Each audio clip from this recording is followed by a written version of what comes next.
نحمد صلی علی رسول الکریم اما بعد فاعوذ باللہ من الشیطان الرجیم بسم اللہ الرحمن الرحیم۔ ہم امام نووی کی کتاب اربعین نووی پڑھ رہے ہیں اور حدیث نمبر 15 ہے اسلامی آداب معاشرت۔ عن ابی ہریرہ رضی اللہ عنہ ان رسول اللہ صلی اللہ علیہ وسلم قال من کان یؤمن باللہ والیوم الآخر فلیقل خیرا او لیصمت ومن کان یؤمن باللہ والیوم الآخر فلیکرم جارہ ومن کان یؤمن باللہ والیوم الآخر فلیکرم ضیفہ۔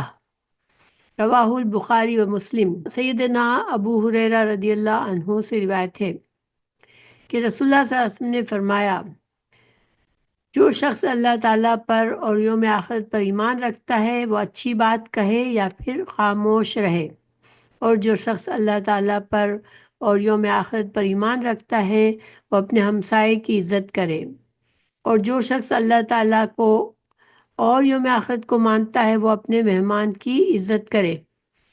تو انشاءاللہ اس حدیث کو ہم مزید سمجھتے ہیں۔ یہ حدیث بہت اہم اس لحاظ سے کہ ہماری روزمرہ زندگی میں ہمیں ادب سکھاتی ہے کہ ہمیں کس طرح سے معاملات کرنا ہے کہ ہم بہترین طریقے سے دوسرے لوگوں کے ساتھ مل کر رہ سکیں۔ من کانا یؤمن باللہ والیوم الآخر، جو کوئی ایمان رکھتا ہے اللہ پر اور آخرت کے دن پر، فلیقل بس چاہیے اس کو کہ کہے۔ دیکھیں ایک تو امر ہوتا ہے نا کہ اللہ تعالیٰ حکم دیتے یہ کرو وہ کرو، لیکن فلیقل چاہیے کہ کہے، تو یہ بھی ایک طرح کا امر ہوتا ہے، یہ حکم ہوتا ہے، ٹھیک ہے۔ قرآن و حدیث میں اس طرح سے بھی ہمیں حکم دیا جاتا ہے، اور یہ بھی ایک طرح سے واجب کا درجہ ہے، یعنی کہ یہ کام ہم کو کرنا ہے، ہمیں حکم دیا جا رہا ہے۔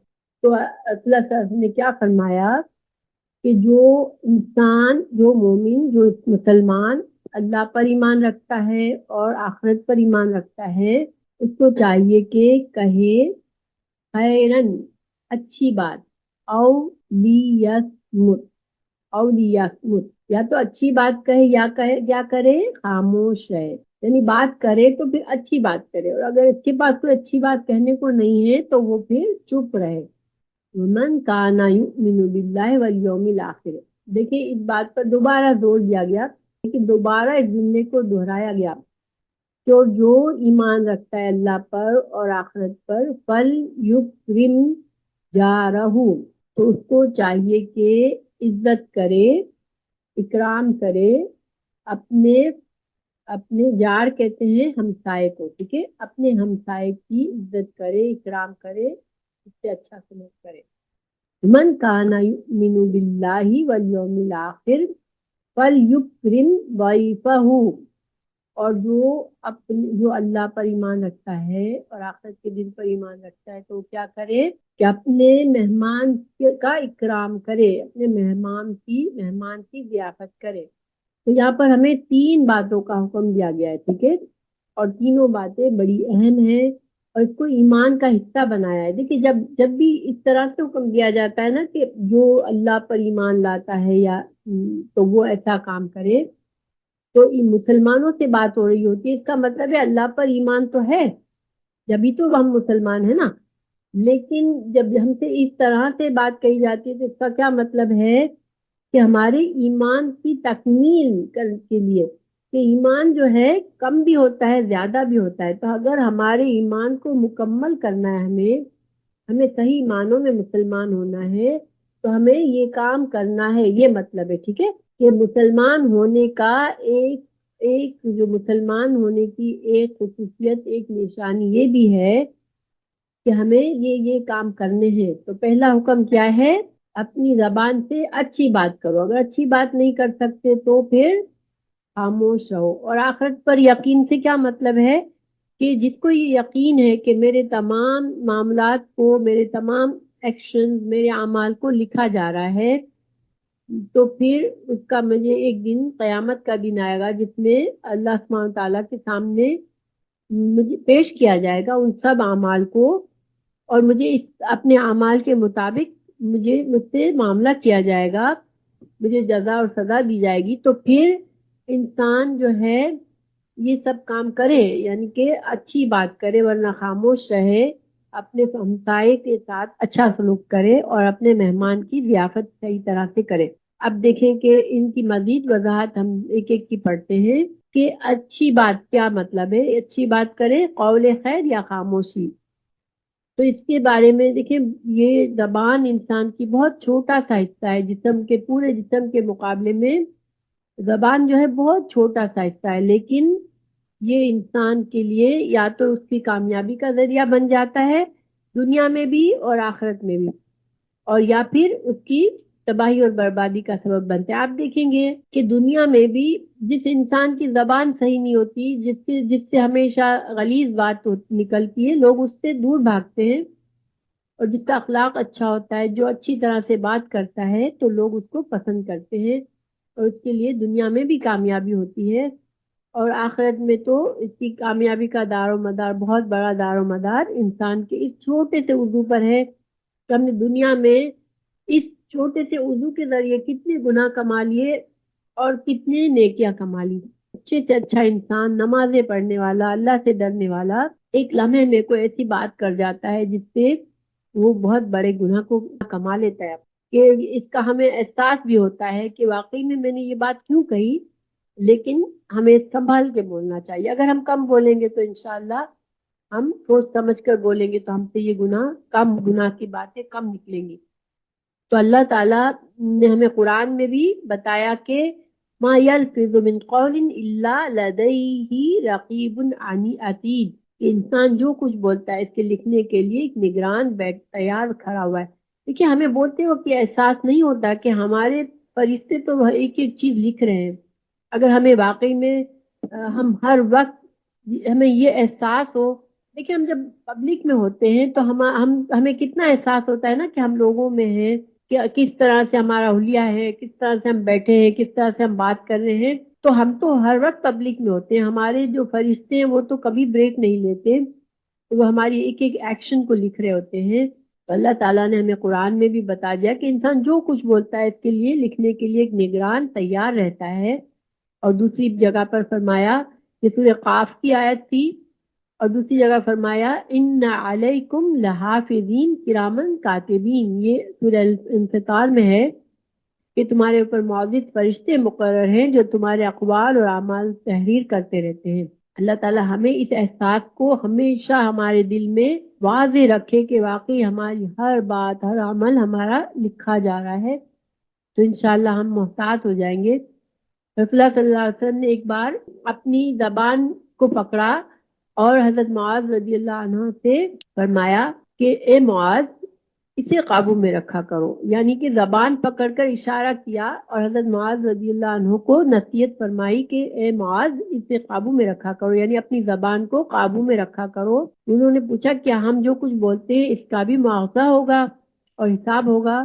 آپ صلی اللہ علیہ وسلم نے فرمایا بہت سے لوگوں کو منہ کے بل جہنم میں جانے والا عمل ان کی زبانوں کی کٹائی یعنی گفتگو ہوگی۔ نعوذ باللہ، اللہ تعالیٰ ہم سب کو محفوظ رکھے کہ آپ صلی اللہ علیہ وسلم نے فرمایا کہ بہت سے لوگوں کو جہنم میں ان کی صرف زبان ہی لے جائے گی، کہ زبان سے انہوں نے جو باتیں کی ہوگی اسی وجہ سے ان کو جہنم میں جانا پڑے گا۔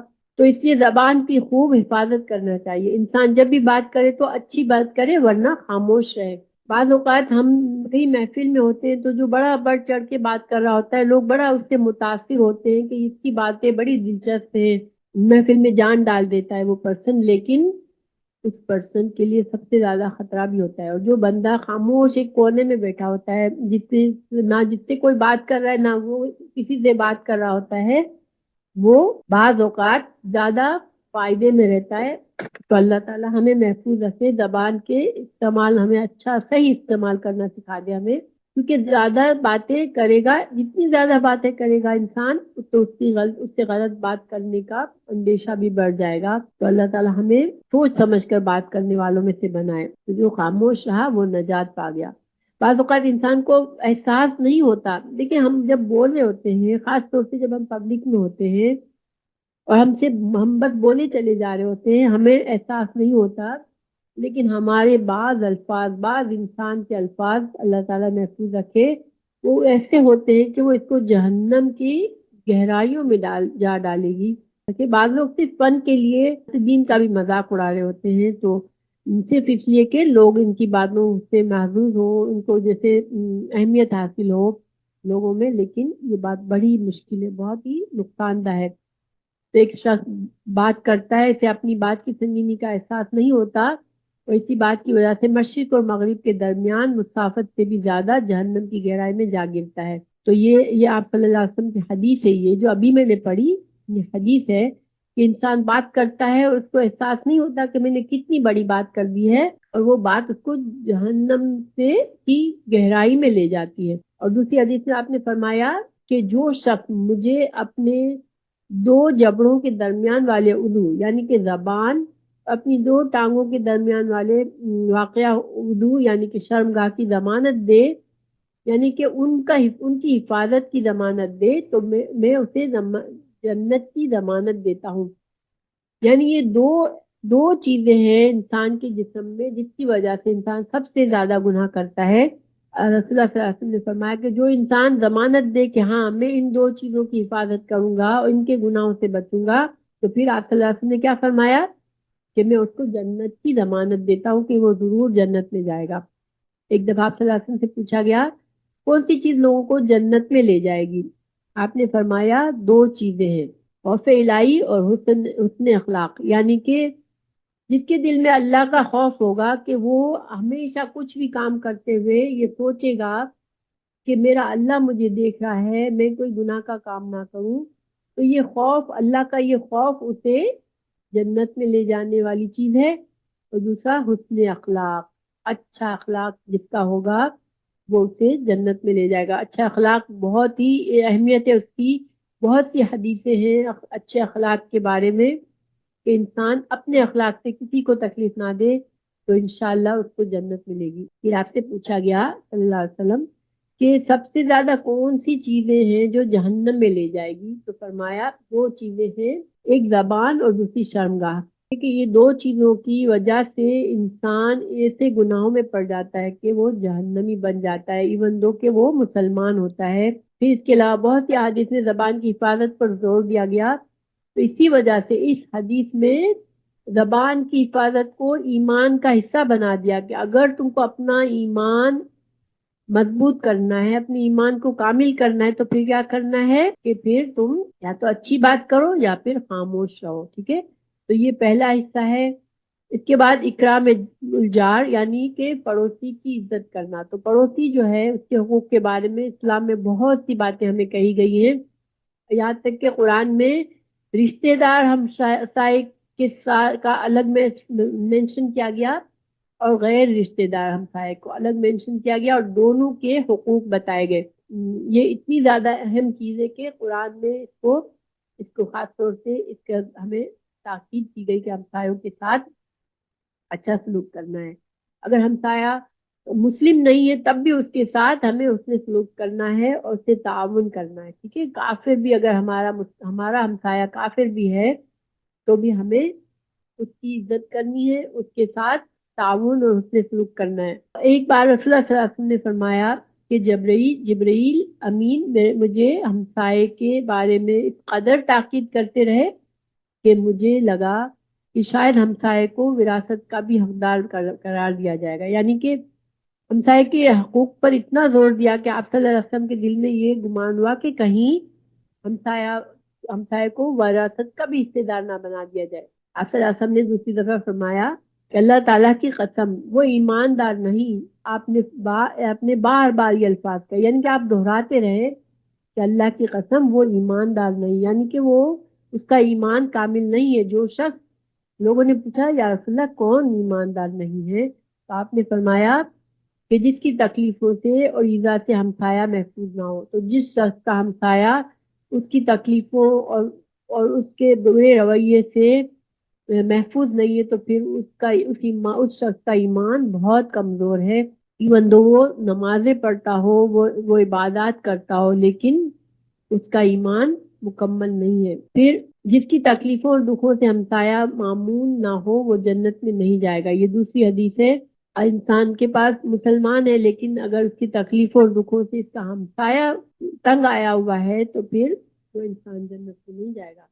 پھر آپ نے فرمایا دوسری حدیث، ایک اور حدیث ہے، جو شخص اللہ اور رسول پر ایمان رکھتا ہے اسے اپنے ہمسائیوں کے ساتھ حسن سلوک رکھنا چاہیے، اس نے بھی ایمان کا حصہ بنایا. یہ صحیح مسلم کی حدیث ہے. پھر ایک اور جگہ آپ نے فرمایا صلی اللہ علیہ وسلم، اللہ تعالیٰ کے نزدیک بہترین ساتھی وہ ہے جو اپنے ساتھیوں کے حق میں اچھا ہے. اللہ تعالیٰ کے نزدیک بہترین ہمسایہ وہ ہے جو اپنے ہمسایوں کے حق میں اچھا ہے.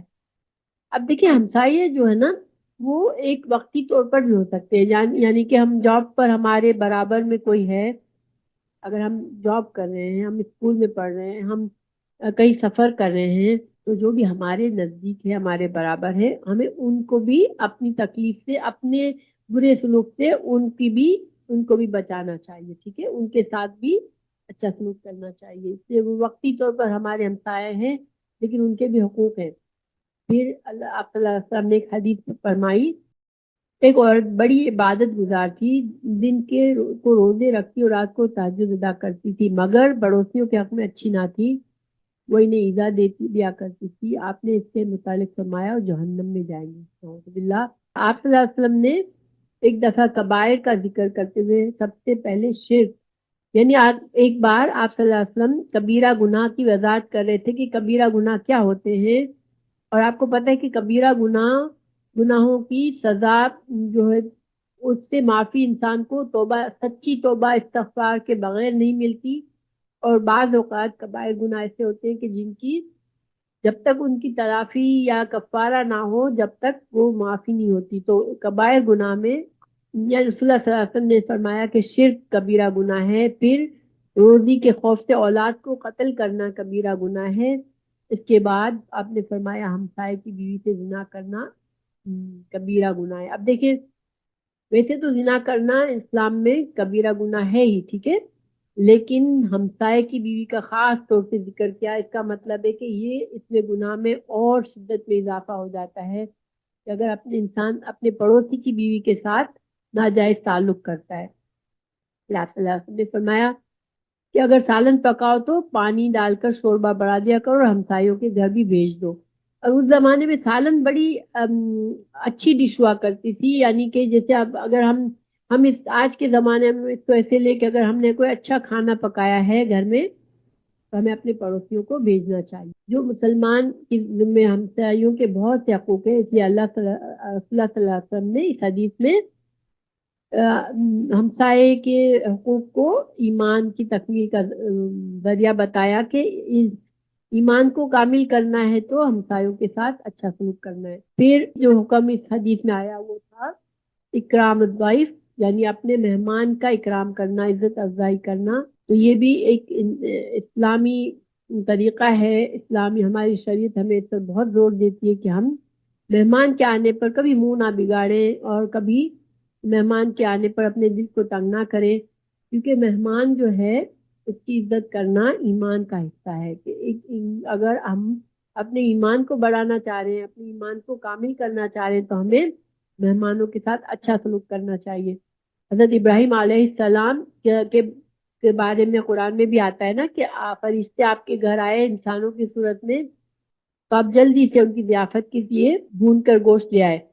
تو گویا کہ ہمیں اس سے پتہ چلتا ہے حضرت ابراہیم علیہ السلام بھی مہمان نواز تھے. تو مہمان کے آنے پر انسان کو خوش ہونا چاہیے اور اپنی استطاعت کے مطابق اس کی ضیافت کرنی چاہیے. ٹھیک ہے، آج کے زمانے میں یہ بات تھوڑی مشکل ہو گئی ہے. کیوں کہ آج کل تکلفات بہت بڑھ گئے ہیں اور لوگوں کی ایکسپیکٹیشن بھی بہت ہوتی ہے کہ مہمان بن کر آتے ہیں تو ان کو ایک تو ہے نا انسان دیکھے انسان اپنے طریقے سے ایک زندگی گزار رہا ہے، اپنے جو بھی ہماری مالی سچویشن ہے، ہمارے گھر کے طور طریقے ہیں، اب ہم اس کے لحاظ سے ہم اچھے سے اچھا اگر مہمان کو کھلاتے پلاتے ہیں تو اٹس فائن. لیکن بعض مہمان جو ہوتے ہیں وہ اپنے اسٹینڈرڈ کا چاہتے ہیں کہ وہ اگر ان کا اپنے ذہن میں ایک اسٹینڈرڈ ہوتا ہے، وہ اس طرح کی ضیافت چاہتے ہیں. ورنہ وہ ناراض ہو کر جاتے ہیں. تو پھر یہ بات صحیح نہیں ہے. لیکن انسان کو اپنے طور پر اپنے جو زندگی کا ہمارے پاس جو وسائل موجود ہیں، جس طرح ہم اپنے گھر میں کھاتے پیتے ہیں، تو اس طرح سے انسان کو اپنے مہمان کو اچھی طرح سے اس کی خدمت کرنی چاہیے، اس کو پیش کرنا چاہیے اپنا کھانا. اور پہلے دن ایک دن اور ایک رات جو ہے وہ مہمان کے لیے بہت زیادہ اچھے طرح سے محنت کرو، اس کی خدمت کرو. پھر 3 دن تک جو ہے وہ مزید 3 دن تک مہمان کی اچھی طرح سے ضیافت کرنی ہے. لیکن پہلا دن جو ہے وہ خاص ہے کہ پہلے دن بہت زیادہ اس سے کرنا چاہیے، شوق سے، خوشی سے. ایک دن بہت زیادہ اچھی ضیافت کرنی چاہیے، دوسرے دن اور تیسرے دن بھی اپنی طرف سے اس کو اچھی طرح سے رکھنا چاہیے. ٹھیک ہے. لیکن اس کے بعد اگر انسان 3 دن کے بعد کسی کے گھر مہمان ہے تو وہ پھر مہمان نوازی اگر کرتا ہے وہ انسان، تو اس کو ایسے ہی ثواب ملے گا جیسے وہ صدقہ خیرات کر رہا ہے. یعنی کہ انسان صدقہ کرتا ہے تو جو اس کے اجر و ثواب ہوتا ہے، تو اسی طرح سے ایک صدقے کا اجر و ثواب ملے گا. یعنی 3 دن کے بعد کی ضیافت جو ہوتی ہے وہ بہت زیادہ اجر و ثواب اس لحاظ سے ملے گا. یعنی 3 دن تو آپ پر فرض کر دیے گئے کہ آپ کو کرنا ہی ہے، لیکن اس کے بعد جو ہے آپ کریں گے تو یہ صدقے کا آپ کو ثواب ملے گا. اب یہ کہ جیسے کہ میں نے بتایا کہ انسان کو خاطر تواضع کرنی چاہیے مہمان کی اپنی استطاعت کے مطابق، لیکن مہمان کو بھی پھر اس لحاظ سے خیال رکھنا چاہیے کہ وہ عذاب جان نہ بن جائے، حد سے زیادہ ایکسپیکٹیشن نہ رکھے اور ایسی چیزوں کی مطالبہ نہ کرے جو میزبان کے لیے مشکل بن جائے. پر بوجھ ڈالنا یہ اسلام کا طریقہ نہیں ہے. اس میں مہمان کو بھی خیال رکھنا چاہیے. پھر آخر میں مہمان نوازی کی ایک مثال پیش کر رہی ہوں. آپ سب نے ابو طلحہ رضی اللہ عنہ کا نام سنا ہوگا. صحابی تھے الحمدللہ. اور یہ جو صحابی تھے وہ حضرت انس رضی اللہ عنہ کے اسٹیپ فادر تھے. یعنی کہ حضرت انس رضی اللہ عنہ کی والدہ جو ام سلیم کے سیکنڈ ہسبینڈ تھے. ٹھیک ہے. حضرت انس کے والد نہیں تھے مگر ان کے اسٹیپ فادر تھے. ایک دفعہ ایک آدمی نے حضرت صلی اللہ علیہ وسلم کی خدمت میں حاضر ہو کر اپنی تنگ دستی اور بھوک کا ذکر کیا. تو آپ نے اپنے گھر والوں میں باری باری پیغام بھیج کر کھانے کی کوئی چیز منگوائی، مگر آپ کے کسی بھی گھر میں کھانا نہ مل سکا. دیکھیں وہ زمانہ بڑی تنگ دستی کا تھا.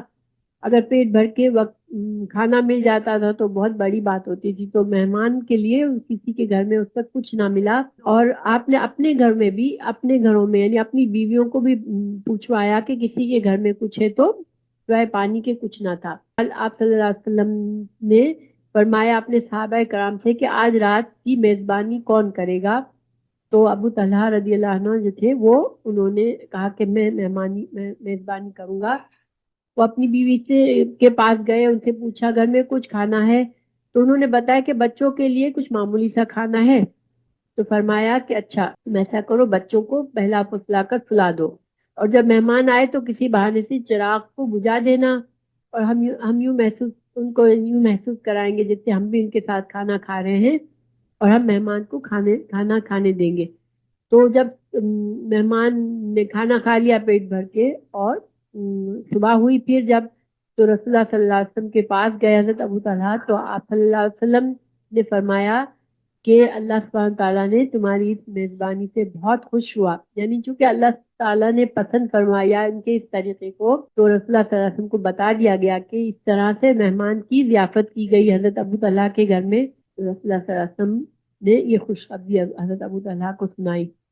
اور پھر یہ قرآن کی بعض لوگ کہتے ہیں کہ یہ جو آیت نازل ہوئی یہ اس کا شان نزول یہ واقعہ ہے. وَيُؤْثِرُونَ عَلَىٰ أَنفُسِهِمْ وَلَوْ كَانَ بِهِمْ خَصَاصَةٌ. وہ اپنی ضروریات کے باوجود دوسروں پر ایثار کرتے ہیں اور ان کی ضرورت کو ترجیح دیتے ہیں.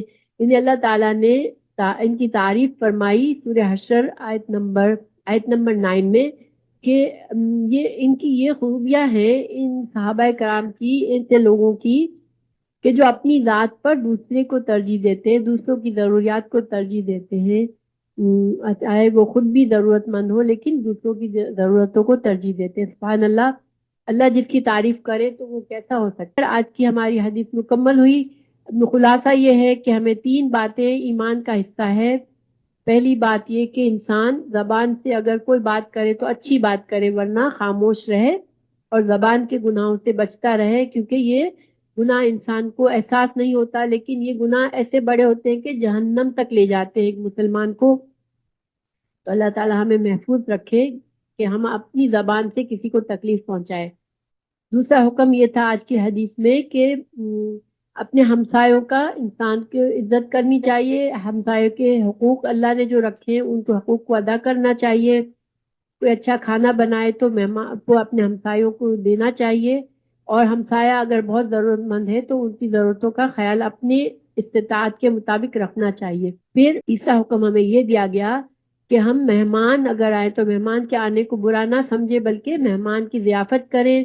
پہلے دن بہت زیادہ اچھی طرح سے ضیافت کریں اپنی استطاعت کے مطابق، دوسرے اور تیسرے دن اگر ہم تھوڑا کم کریں، لیکن 3 دن تک ضیافت کرنا اسلام میں واجب ہے ایک مسلمان پر۔ اگر اس کو اپنا ایمان بڑھانا ہے تو وہ 3 دن تک مہمان کی ضیافت کرے اچھی طرح سے، اور اس کے بعد اگر کرے گا تو وہ صدقہ کہلائے گی اور وہ اس سے صدقے کا ثواب ملے گا۔ اور میزبان کو چاہیے کہ وہ مہمان کو کے لیے ایسی امپاسبل چیزوں کے کی ڈیمانڈ اور ایکسپیکٹیشن نہ رکھے کہ اور ان سے ناراض نہ ہو بلا وجہ،